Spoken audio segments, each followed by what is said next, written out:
ladies and gentlemen, boys and girls, children of all ages. You are listening to BeccaMedia.net. That being said, welcome back to another episode of Something Sporty. Hello, everybody. How's it going? Happy Monday. Welcome back. Yeah, and welcome back. Yeah, that too. Yeah. I am Erik Carlson, and I have my lovely co-host, the one and only, AKA Sid or Gian. and I have a very special guest on this show. Pretty much a Something Sporty veteran. Introduce yourself. This is Ben Heagler. Thank you so much for having me back on the show. My personal favorite radio show, because it's the only one that I'm on. So, Ben Heagler, everybody. Thank you. Just letting you know, he was in our show, I think 3 times last semester, or 2 to 3 times. Well, 3 times now, Yeah. including today. So Yeah. So, how are your guys' weekends?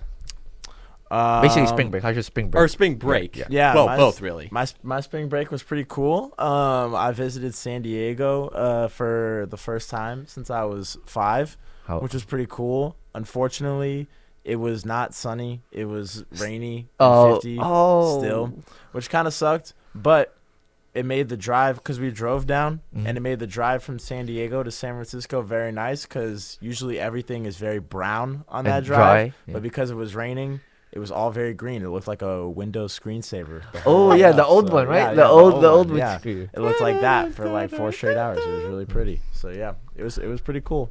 How about you? That's good. For me, I think I just went to SAC. That's why I couldn't make. I'm not sure.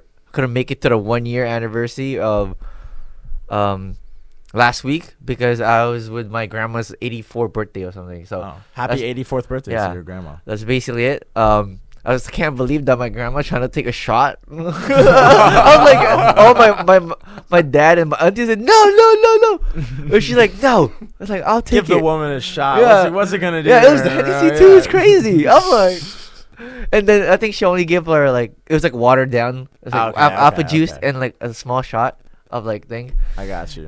But I still can't believe she wanted to take a drink some for the last. And she don't drink that much in general. This is like her first time drinking probably in 30 years. Wow. So yeah. So we're super shocked when my mom, my aunties, and all his sons or all his daughters are like, wait, is she actually doing it? But she always denied it when she was like before. Mm-hmm. This is her first time drinking it. Probably when everyone is there, she's like pretty happy for her 84th birthday. So that's good. That's basically my weekend, and usually just work, and that's it. How about you, Eric? It was surprisingly hectic for me, mainly because I was trying to edit the 1-year anniversary video, trying to upload it onto YouTube, and it was just ridiculously hectic because I was editing on one of the MacBooks here in the station, and then I had to go to the library to do that, and then I had to go into the laptop. But there were different versions of Adobe Premiere, so yeah. But thankfully, I was able to get it done over here, in the other production studio right next to us. Oh, that's good. And I finally uploaded that boy to YouTube. So please check out the 1-year anniversary special episode of Something Sporty. I personally think it's one of the best episodes yet of Something Sporty. Ooh, that's good. Oh, and I want to make a huge shout out to AJ, the host of We Got Next, which airs earlier in the day on Mondays. Huge shout out to him. He was on the show last week. And also, London Labana was on the show as well. So, if you don't know, Ben, London, season 1 host, right? Yeah, he was one of the co-creators of the show and one of the former co-hosts as well. Nice. Yeah, he's currently over at Point Loma playing soccer. Sick. Cool. So, Damn, that's good. yeah. Also on Saturday, after my roommate Evan came back, him and I watched John Wick Chapter 4 at 10 that Saturday. It was so good, so freaking good. The action is some of the best I've ever seen. Donnie Yen kills it. So does Keanu Reeves. It's beautiful. It was fire. I think every John Wick in general is just straight up a banger. I never seen a really bad John Wick. Yeah, it just keeps getting increasingly better with each one. And John Wick Chapter 4 is living proof of that point.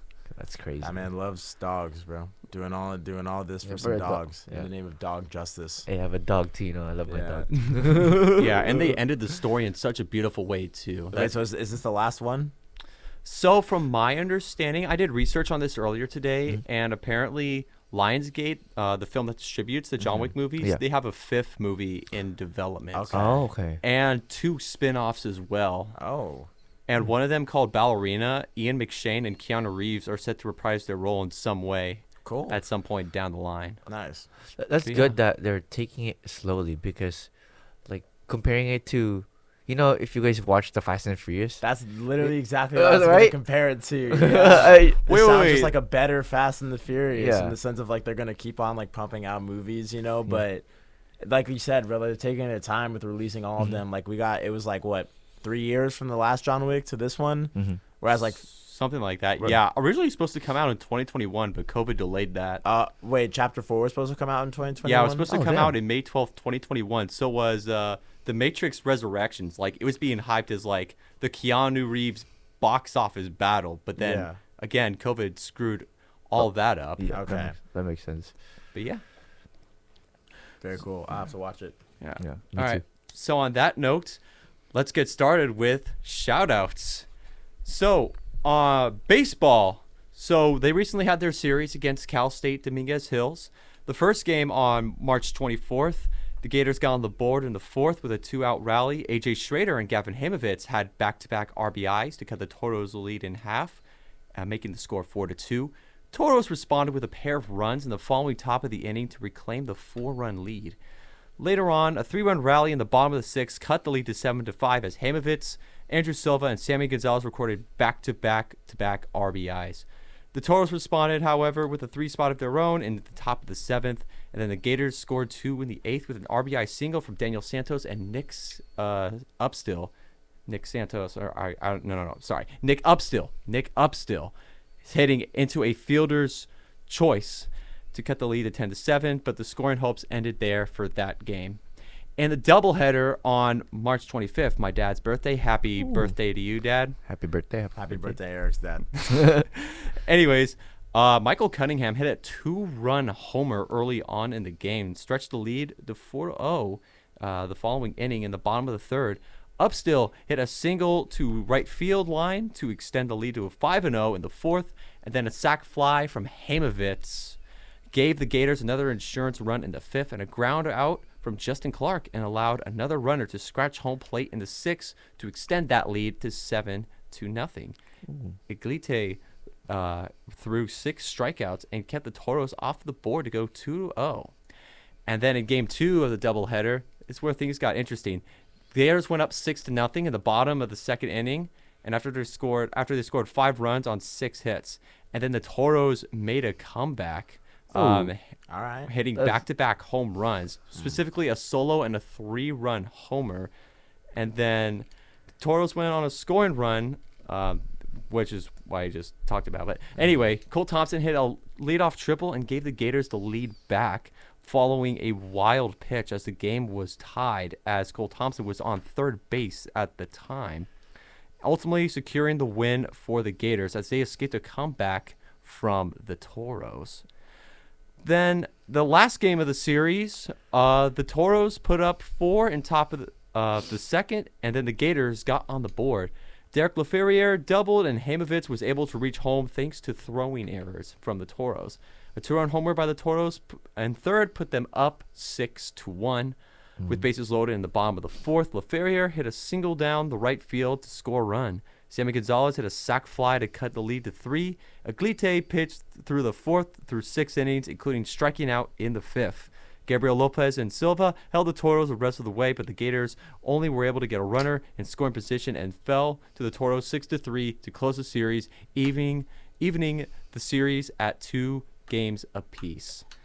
Yeah. Nice. So what does that mean for the Gators' potential playoff hopes, playoff seeding wise going into the postseason? That's a good question. Currently, that team is 13-10, which just so happens to be the same record as the Toros. Oh. Okay. However, the Toros have the upper edge as far as conference standings go. The Toros are currently 8-5 in the conference. Oh. And I think the Gators are 6-8 after this series. Okay. So, yeah. Oh, and I believe Aglite got Gator of the Week as well. So, Nice. congratulations to him. Shout out to him. Now, on to softball. They had 2 back-to-back double headers recently. They took on the Cal State San Marcos Cougars. The first game of their doubleheader, on March 24th, took an early lead with a run. The Cougars took an early lead with a run in each of the first 2 innings. The wind played a factor all day, as Paige Donnelly displayed in the first inning when her 2-out fly ball bounced off the top of the fence in front of the scoreboard for her 4th home run of the year and an early Cougars lead. In the second, Mackenzie Guilano, I apologize if I butchered that last name, hit back up in the middle under Hefferman's glove, plated a second run. The Gators grabbed the lead in the 5th when Gonzalez connected on a 2-0 pitch. The ball kept carrying for a 3-run homer to left center, and the Gators eventually got the lead. The Gators stranded a pair in the 6th, and it proved costly when the Gators struck for 2 runs in the 7th. Waymeyer hit a sac fly that eventually led to scoring a go-ahead run. However, in the game, the Gators fell short 4-3. In Game 2, the Cougars stranded a pair in the top of the 1st. The Gators scratched out a run for an early lead. Gonzalez drew a leadoff walk, moved up on a sac bunt, took advantage of a failed pickoff and stole third, and scored on a Kira Nilsson ground ball to second that was mishandled. Later on, Danielle Guerrero, Taya Vincent, and Jay Johnson all reached to start the 4th inning, and Gonzalez sent the first pitch she saw for a grand slam to left center that made it 6-0 and ultimately getting the win. In the circle, Maddox needed 87 pitches and scattered 8 hits over 7 innings. She walked 2 and struck out 1. Game 1 of the second doubleheader on March 25th, Vincent led off with a single, moved into scoring position on a wild pitch, and over to third when Marissa Jordan reached on a throwing error. That 3rd inning was crucial. Bianca Gutierrez and Paige Donnelly started with back-to-back doubles that tied the game, with Donnelly scoring. She beat the throw home on a Shelton sacrifice fly to right field, and then the Gators answered right back as Mia Misasi singled and moved up to 60 feet on a wild pitch. De Leon walked and Gonzalez loaded the bases. Then the Gators retook the lead thanks to a Kieran Nielsen 2-run single. But the Cougars loaded the bases in the 6th and managed to run when Jillian Albayati drew a 2-out, bases loaded walkout that cut the lead to 3. Vincent then hit another home run of the day to retake the lead. Game 2 of the second doubleheader came around, and the Cougars went up 2-0 following errors by the Gators. But eventually, De Leon singled, and Leona Gonzalez was able to score on a bobbled ball in the field, and then De Leon stole third, and catcher Ryan Steiner threw to third with nobody covering, which allowed De Leon to score. And then later on in the 6th, following a hit to third by Danielle Guerrero, Taya Vincent hit yet another home run, and the Gators got a run in the 7th in a double steal attempt. Misasi scored, but the Gators gave up an out. In doing so, came up short. The Gators took Game 1 5-3 and lost Game 2 7-6. Jeez. Yeah, and Taya Vincent, she was also named Gator of the Week as well for having a monster performance. Deservedly so, yeah. Yeah, she went 4 for 6 with a pair of home runs, 4 RBIs, and 3 runs. And she leads the Gators currently with 5 home runs and a .596 slugging percentage, which is also 7th in the conference currently. Nice. Yeah. Crazy. Yeah. So we root for all the other teams we didn't mention. We are always rooting for you. Well, we're rooting for all SF teams, yes. Really. We are all rooting for you and wish you nothing but the best. So, now on to March Madness. Oh, man. Ooh. It has been insane, to say the least. I've wanted to say this for a while now, for the past couple of weeks. I called it. Florida Atlantic is going to the Final Four. I could not have been more hyped. I need to check my thing. My bracket died. I picked Purdue to win. Oh. So yeah. Wait, I need to get my bracket. Hang on. All right. I have a picture somewhere. Okay, well, yeah, I picked Purdue to win. My logic was So they lost to a 15 seed the year before, right? And recently, the only other team to lose to 16 seed was Virginia, like 3 or 4 years ago. And they came back the next year and won it all. So my logic was, hey, Purdue got upset really bad the year before. They're going to come back hungry. They're going to come back wanting to prove something, and they're going to win it all. And then they lost. They somehow sank even lower than they did last year, and they lost to the 1 seed that like only could have been worse than last year. So, yeah, my bracket kind of sucked. I'm not gonna lie, but you know what? It's okay. Here, I'll pull up a picture of my bracket too. Eric, you can talk about yours since you have it right. Okay. All right. So, I don't know if you guys know this, but this is the first time in school history where FAU is appearing in the Final Four. It's the first time they've won an NCAA tournament game at all, right? Yeah, I think so. Yeah. Wow. Yeah, I don't know if this is like their first time being in the tournament in general. That's beyond me, but that's besides the point. And they took down powerhouse teams like Tennessee and Kansas State to reach where they are right now. And it goes without saying, but FAU shocked the world. They did. Like, no one expected, well, except for me, of course, expected that they would make it to the Final Four. Last week, I predicted with AJ and London, I predicted who was going to be going to the Elite Eight. I didn't have the time to go over who would go to the Final Four. So I predicted half of them correctly. Okay. So what is the Final Four again? So the Final Four currently is, or wait, are you talking about like the actual Final Four or like what I predicted? Oh, what you predicted and then the Final Four. Okay, so who I picked for going to the Elite Eight, I selected. I'll just start with what I got correctly. San Diego State, Princeton. Nice. No, wait. I predicted San Diego State, Princeton, FAU, Kansas State, UConn, Gonzaga.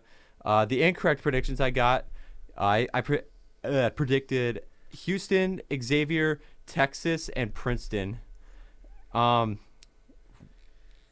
did I get right? I got UConn and Gonzaga right. I got Florida Atlantic and Kansas State right, and San Diego State and Princeton right. No, wait, no, Creighton right. won that game. Yeah, okay, that one I got wrong. That's for sure. Houston I got wrong. Xavier I got wrong. Yeah. So London, meanwhile, he predicted Alabama, Creighton. He predicted that correctly. Tennessee, he got wrong. Kansas State. All of us unanimously agreed that Kansas State would go on to the Elite Eight, and all of us just so happened to be correct. Nice. Yeah. Miami, he correctly predicted. At the time, you were talking about like he was bringing up breaking news about Japan winning against, I think, Mexico, and the game was in Miami. So that's why he went with Miami that game. But anyways, he correctly predicted Texas, and then UConn, all of us unanimously correctly predicted, and then he also picked UCLA to win that one. That's the same, UConn for me and UCLA. As for AJ, he predicted Alabama, Princeton, Tennessee, Kansas State. We unanimously correctly predicted Houston, Xavier. I'm not sure if he predicted UConn or not. I can't recall, so maybe he did. I'm not too sure. But if he did select UConn, then we unanimously predicted correctly. But he called it with the UCLA Gonzaga game. I remember him saying, and I quote, literally Gonzaga could win it, or like it could be come down to a game winner where this might be one of those buzzer beater highlight reels of March Madness again. He clocked it. Yeah, he called it. That was such a great game. I thought UCLA was dead in the water with like a minute and a half left and they were down by like 8, but shout out to UCLA for clawing back, but Gonzaga was just how Gonzaga and UCLA play in the tournament every year, because like they played twice now in the past like 3 or 4 years, and it's produced insane ending each time. I loved it. I loved watching it. They put a show all the time. Yeah. Yeah, I'm sensing a rivalry going on now. Maybe a little bit, yeah. Despite both teams being in different conferences. Yeah. And both teams will probably not win the championship because that's just how it goes. Yeah, my bracket already died. Well, the same can be said for mine because I picked the Zags for a third year in a row to win it all. It's going to happen one day. It has to. It has to. That's what they all say, Ben. They've been competitive for so long, and they still haven't won a championship. And look where they are. It's got to happen at some point. You're from Washington. It's biased. Hey, that's Eastern Washington. I'm from Western Washington. Hey, I never said I was rooting for them. I just said just by sheer luck that it has to happen at some point. They have to win eventually, right? Literally, they've had like top 20 teams for like 25 straight years now, and they still haven't won the championship. Like, how is that possible? Maybe next year. Maybe next year. Yeah, I think you should pick them for a That's first what round. Dallas Cowboys fans say. Year after year, decade after decade. Where do I need to go on this? Hey, That's funny. At least they're a die-hard fan, Yeah. You never give up, We're gonna win next year, maybe not this year. Maybe Okay, next year. I do praise them for being diehard fans, though. I do respect that, though. Okay, so let's predict the Final Four. Who's the Final Four now? Is We have San Diego State, State? Florida Atlantic, Miami, and UConn. Well, also, I'd like to add on to your point earlier about FAU, this first time being in the Final Four. This is also San Diego State and Miami's first time being in the Final Four, too. Oh, that's so right. 3 first-time Final Four appearances.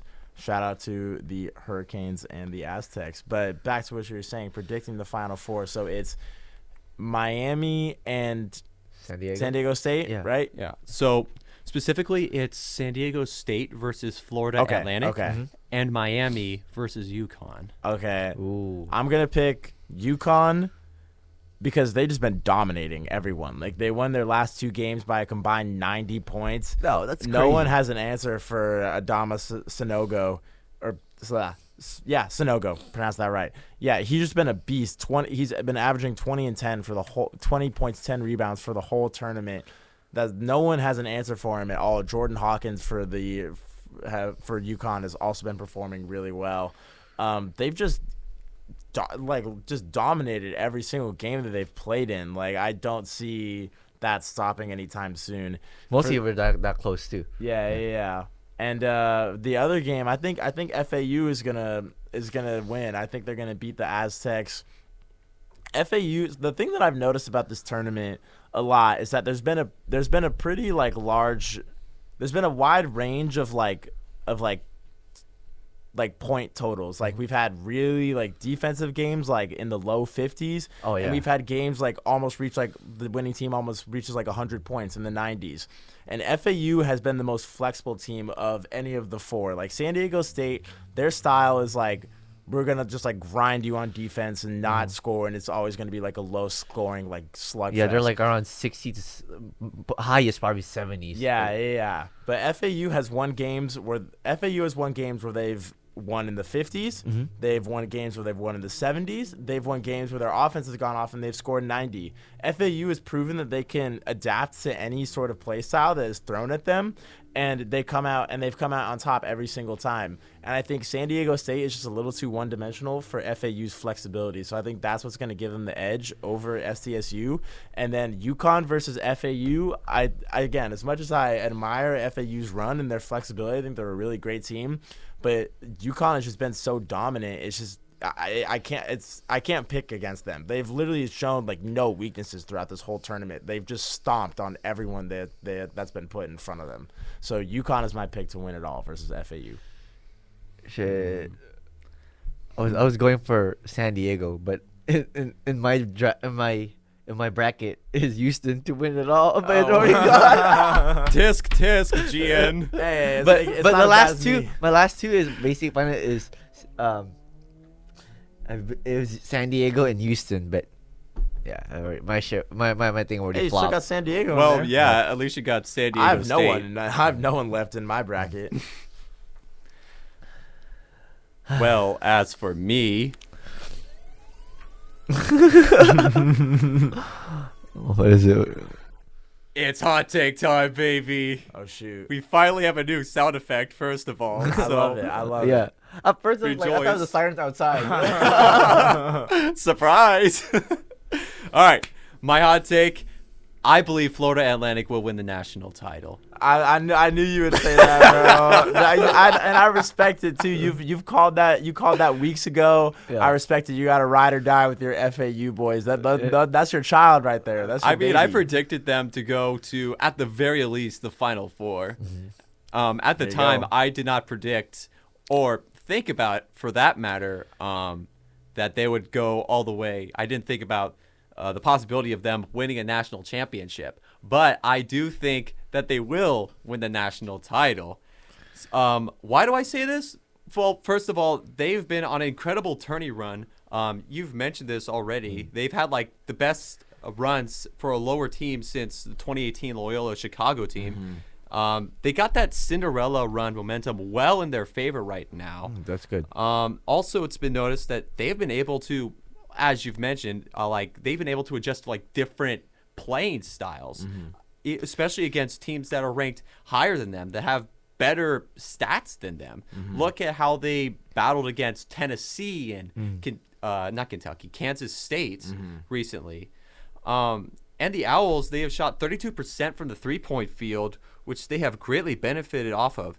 And they know how to like come in clutch too. For example, in the game against Tennessee, they were down 6, which had the top defense. Mind you, Tennessee had the top defense in the nation going into. Yeah, tall ass players, bro. It's crazy. Yeah, I don't even know like what the average height Yeah. was for it, but it's crazy. But anyways, midway through the second half, FAU came back and won that game by 7 points. And then against Kansas State, the Owls were down 7 against Kansas State with 12 minutes to go in the Elite 8, but they battled again and won again.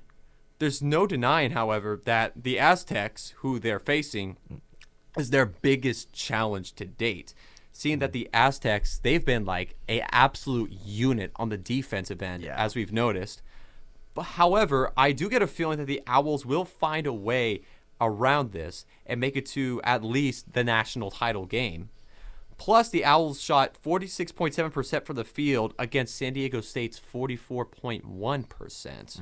Oh, that's good. If they make it and end up facing UConn, they'll have a less difficult time, given that the Huskies limited opponents to only 27.2% from 3, implying that there may be some less defensive pressure, though that could be said for all involved right now.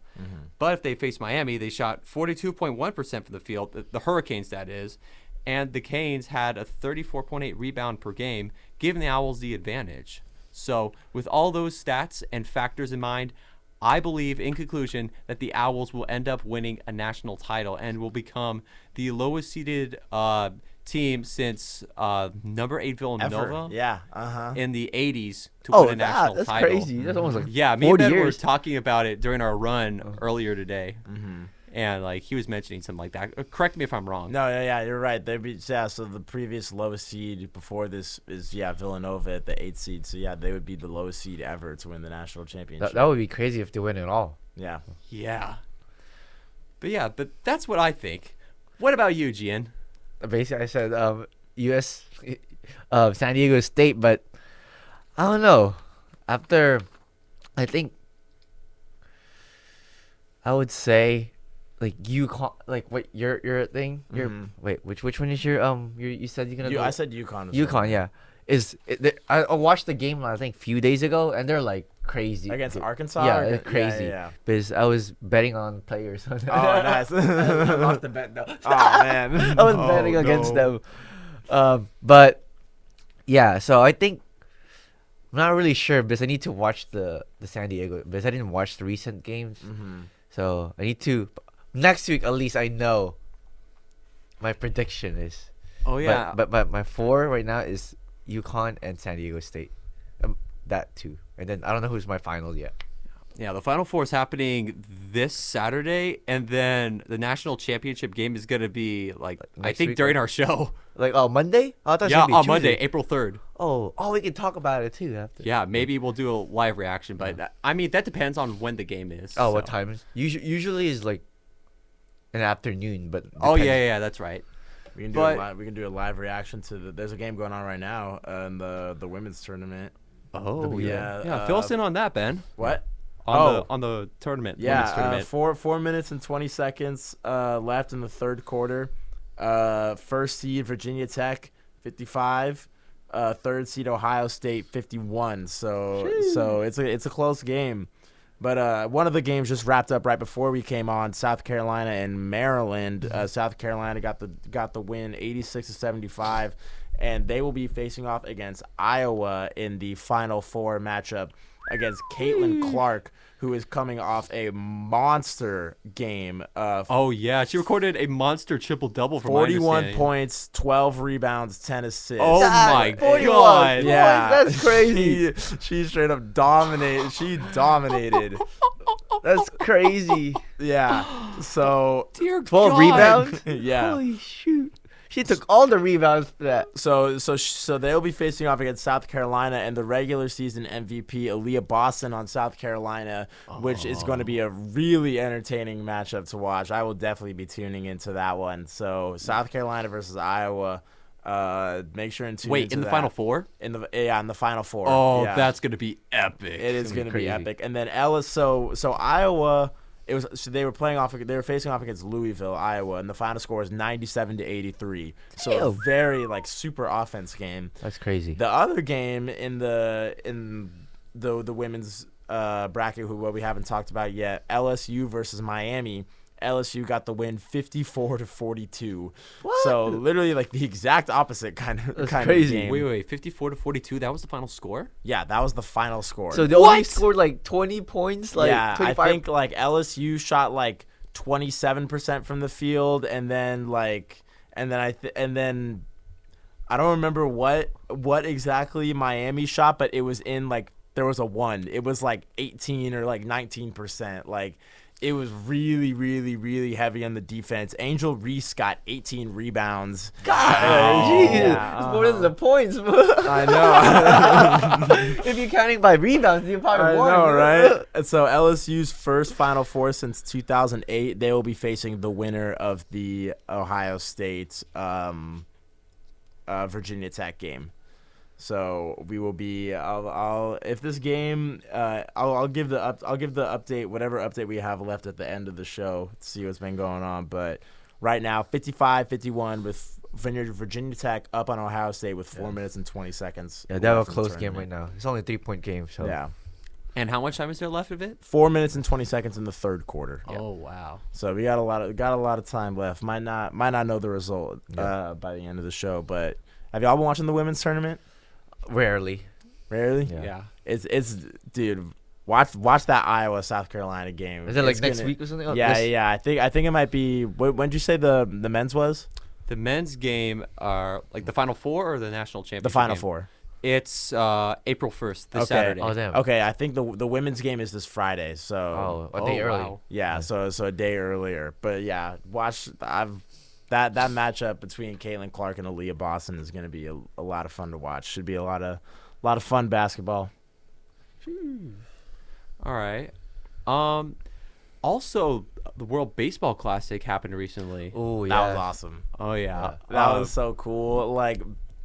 So baseball, I know that they're going to be implementing a lot of rule changes next year, with the pitch clock and the the making the bases bigger, and they're doing all of this in hopes of people will want to watch baseball because everyone says that baseball is boring. I personally would disagree, but that's what a lot of people say. Oh, baseball is so slow, and those changes are good.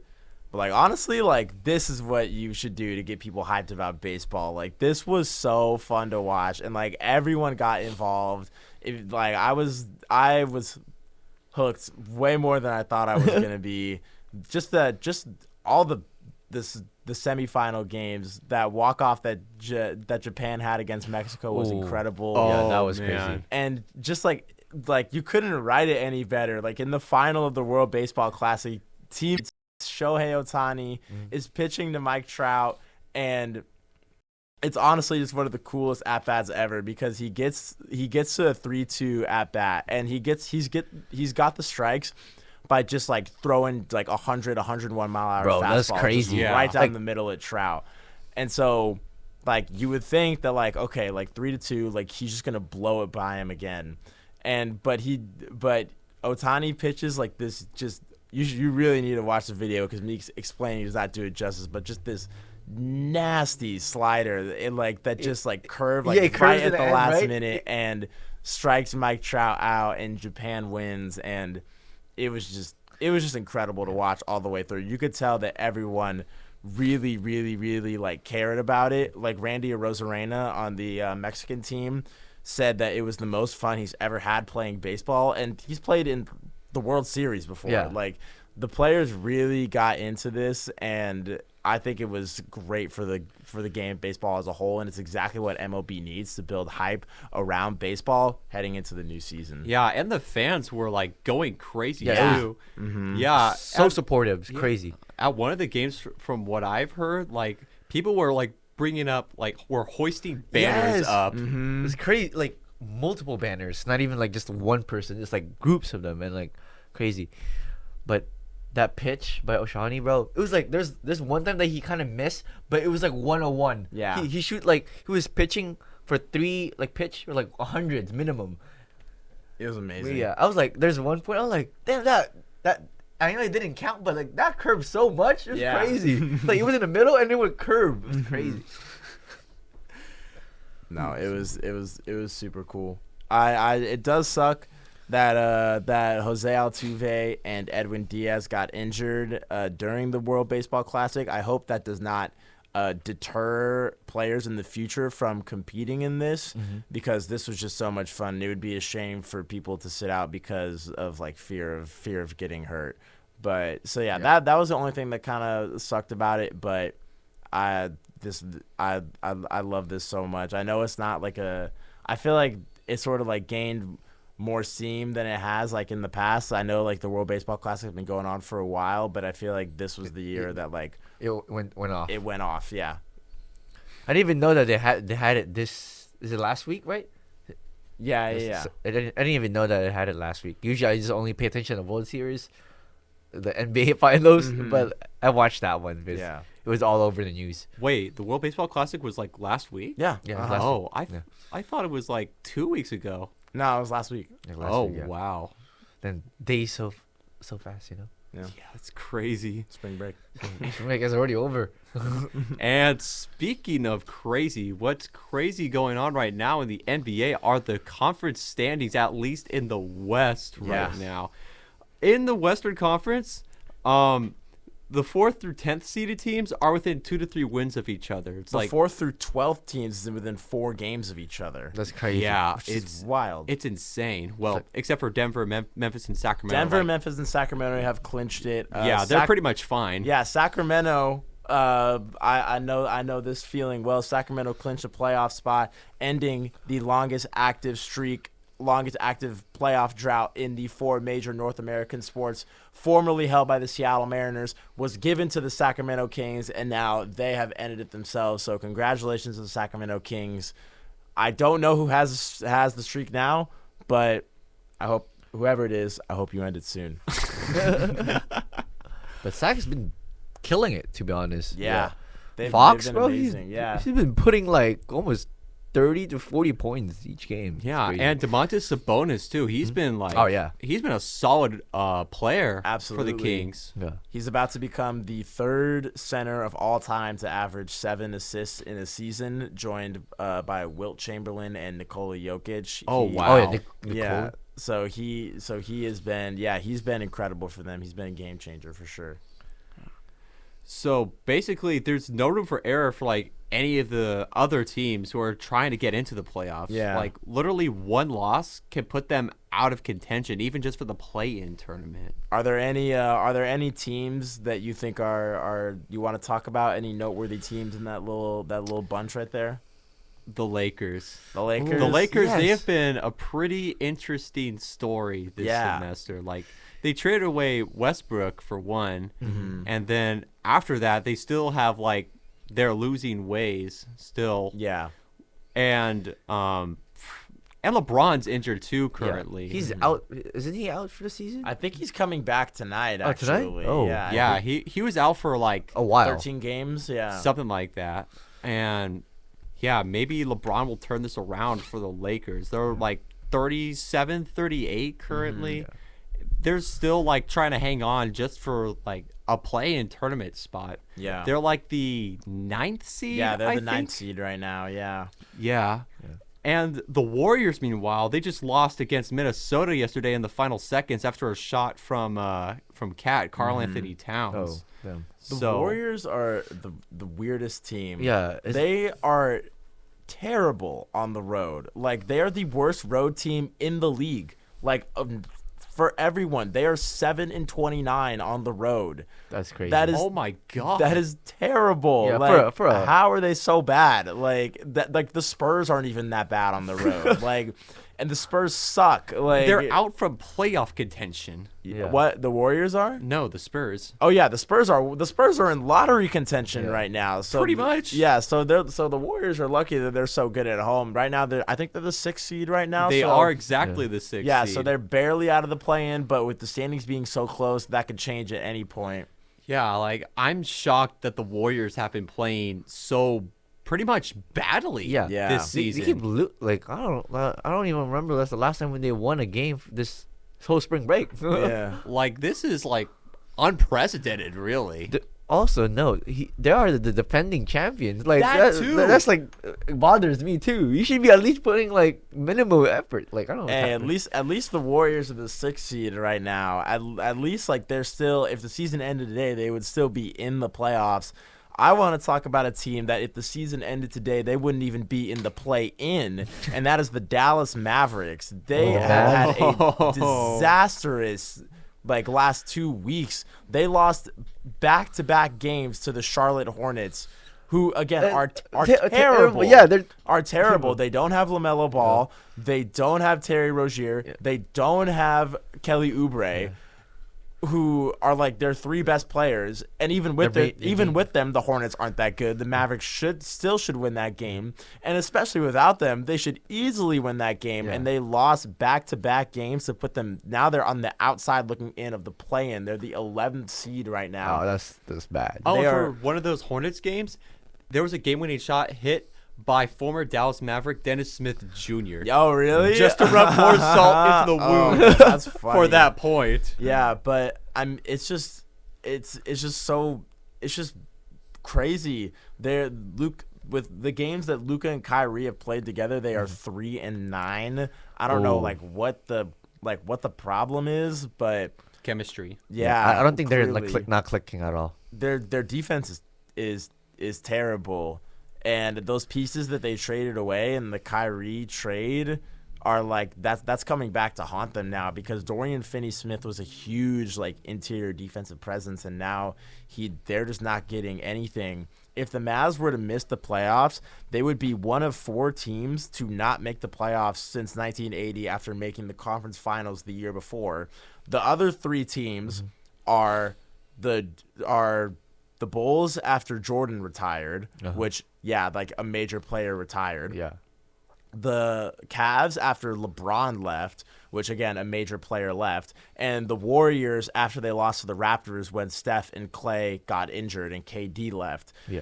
And the Mavs, they would be the 4th team to do that if they were to miss the playoffs, and they traded for Kyrie Irving. Like, they are trying to win. Like, those other 3 teams, like, they had major players depart. Like, they obviously weren't going to be contenders. The Mavs made a championship push in the offseason, and for them to just be on the outside looking in of the play-in, not even the playoffs, is wild. And also, they have a star player. Come on, like 2 yeah, actually. 2 star Yeah, players. 2 All-Stars. Yeah. And they had they were in the All-Star game this year too. And it makes it even worse. Like, They just make them look so bad. exactly. It's disappointing. Yeah. Very disappointing that I would expect for them to dominate. Mostly those two guys. Mm-hmm. but at the same time, there's probably like differences in like play style between Doncic and Irving. Yeah, So well, clearly, I don't think. I mean, I think this goes back. I don't think they ever should have got rid of Jalen Brunson. Personally, looking at what he's been doing on the Knicks now, he's been playing. He's probably been like a top 5 player in the NBA the last month. He has gotten the Knicks to the 4th seed now, if I'm not mistaken, or the 5th seed. Like Jalen Brunson has been playing incredibly, and it's just clear that like I think he would just fit. It's clear that he fit a lot better with Luka last year than Kyrie does currently. I think they made a lot of trades that I think they made a lot of moves that they didn't need to make. I think they should have just stuck with the course that they had of the team that got into the conference finals last year. Bad decisions. Yeah. bad decisions indeed. Another team I want to shout out real quick is the Oklahoma City Thunder. Oh yeah. They are the second youngest team in NBA history by average age, Which is like I think it's like I don't know the exact. I think it's like 21.2 or like That's crazy. 21. That's like college. It's I'm something. It's in the 21s. Yeah.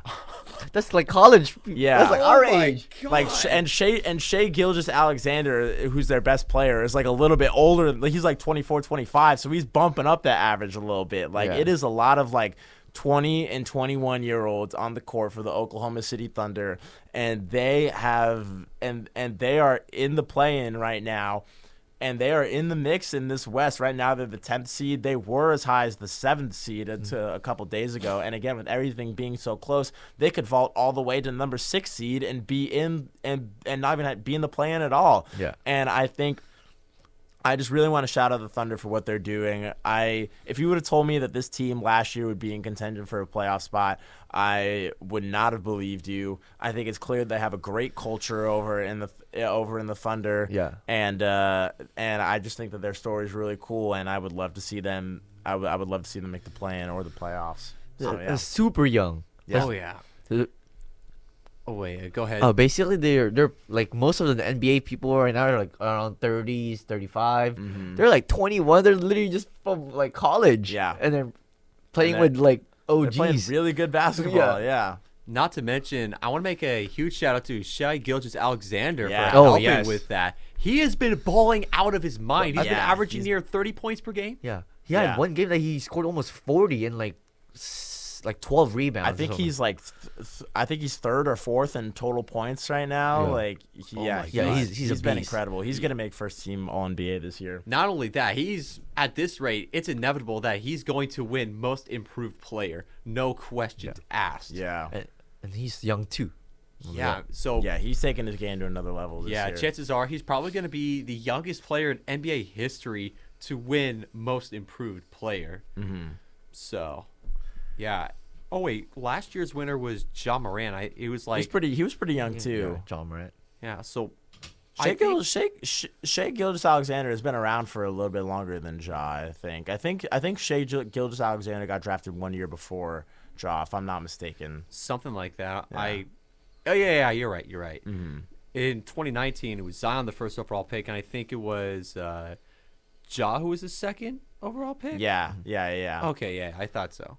Yeah, but either way, I truly think that Gilgeous-Alexander will make history by doing that. I would love for that to happen. Again, I can't root for the Thunder because Seattle Sonics, got some history there. But I'm happy for this team. I wish them a medium amount of success. Medium amount of success. Young hunger, That's young so hunger. oddly specific. Well, I can't. Well, I mean, I like the team. It's filled with a bunch of likable people, so I can't say I hate them. Yeah. You But can't like, really it's hate also like they used to be the Sonics, so like I can't like them either. So like I hope they do fine. Fair enough. Just okay enough to I not hope they win do it. okay. Just okay enough. That's a something sporty first. Yeah. You trying to be nice, but not really. Yeah. All right. Who do you think is gonna win MVP? It's a close race between the same 3 guys. Last year there was a close race between Embiid, Giannis, and Jokic. Not a lie. Giannis, Embiid, and Jokic. Embiid is Oh. injured right now, so just like I think just today, and he's injured, like have injured, and he's on his way to be like MVP, right? Yeah, But- Embiid is number 1 in the rankings Yeah. right now. He just took Jokic. He just overtook Jokic like 2 weeks ago, I think. So Jokic is number 1 for most of the season, and then Embiid just went over Yeah. him. What about Giannis's stats? Giannis's stats. I mean, I know he's been playing out of his mind. I don't know the exact stats. What's gonna bolster Giannis's case and Jokic's case too? Well, okay. So Jokic's case is that he's putting up crazy stats, and also the Nuggets are the number 1 team in the West right now. That's right.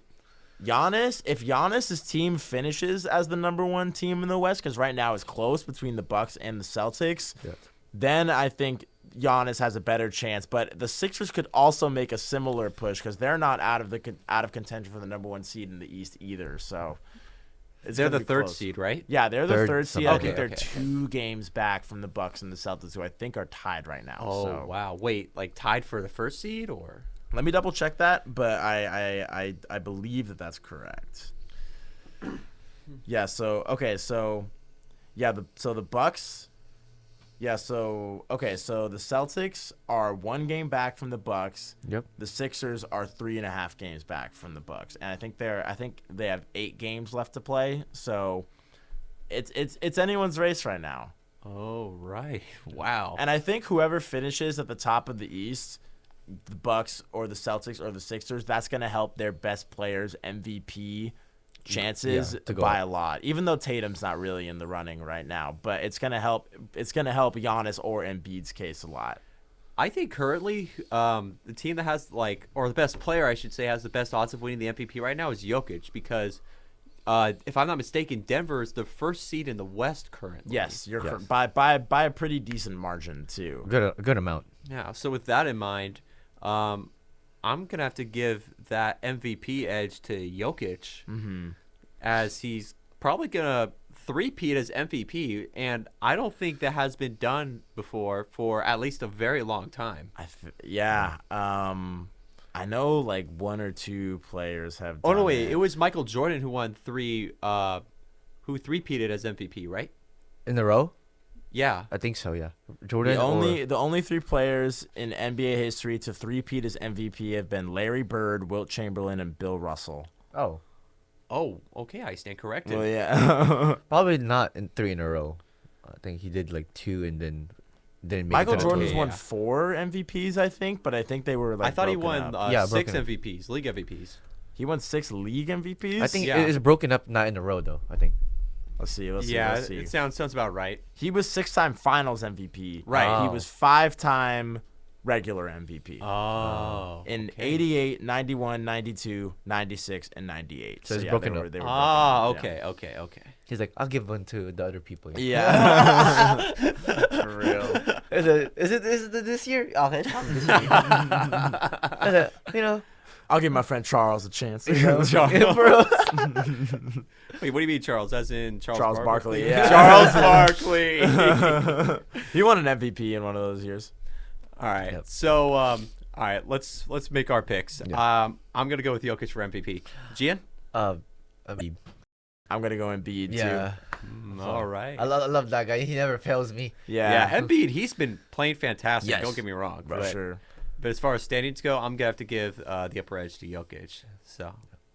Good call. Embiid. Hopefully he gets his injured like. Yeah, if Quickly. Embiid misses like the end of the regular season, then Jokic or A good Giannis possibility. could overtake him. But as it stands right now, I think Embiid is the favorite. Yeah. All right. Well, the battle lines have been drawn as far as picking MVPs, that is. Yeah. Yes, sir.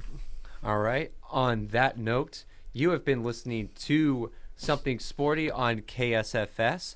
This has been Erik and AKA Sid or Gian. we have our guest host. And Ben Heagler, thank you so much for listening. And thank you everyone so much for tuning in to another episode of Something Sporty. And coming up next is Radiohead with Noah at 8 p.m. So stay tuned for that. But in the meantime, we wish you all a great rest of your week. And we will see you all same time, same place, Next 7 week. p.m. next Monday. Alrighty. Happy birthday, Dad. Take care, everyone. Goodbye.